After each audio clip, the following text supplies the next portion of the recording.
Welcome back, everyone. Dogs, cats, and other household animals are often beloved members of the family, but not everyone feels that way or treats the animals with proper care. Our Patrick Thomas tells us why some of the state's laws fail to give animals adequate protection. Patrick? Craig, it seems like we all know someone who has pets and treats them as if they were human beings, but some see them more as possessions and not something that needs proper care. So what happens when an owner is perpetually allowed to put creatures in harm's way?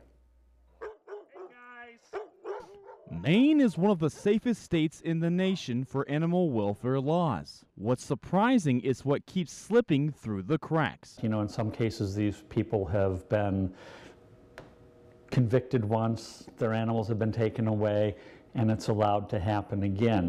Make it 3 times for Carol Murphy, who was charged and arrested with animal cruelty for hoarding 50-plus animals in 2005, convicted again in 2010, and a 3rd time just last year. But the latest act in a series of repeat behavior was just a civil offense. It's a slap on the wrist sometimes for these things, because there's not a lot of incentive for somebody not to do it again. The New Sharon woman's most recent crime was not a crime at all. She was only in violation of a lifetime ban by a Franklin County judge issued after the first arrest 10 years ago. We just have to have better laws and be able to enforce them better. And that's what our bill 2 years ago would have done in the Carol Murphy case, because it would have made it a criminal offense.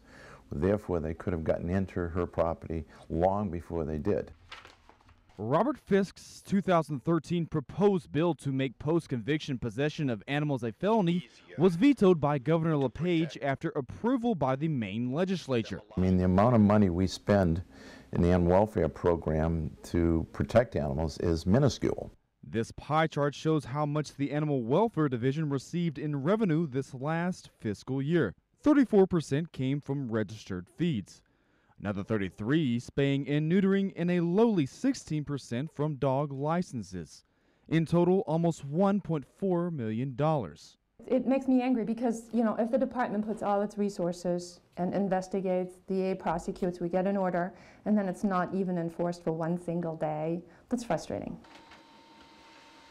Christina Perkins is an animal rights attorney in Bucksport and believes the solution is not more legislation, but more awareness. I think that the answer is not so much the legal system, and that may sound strange coming from a lawyer, but I think it's really the education piece. Fisk seconds that sentiment and hands out literature to people he sees in public. And while he advocates for better animal control laws, he's hoping to pass on a simple message that's taped outside his office. Silence is the voice of complicity, and that if you don't speak up for them, then the injustice will maintain.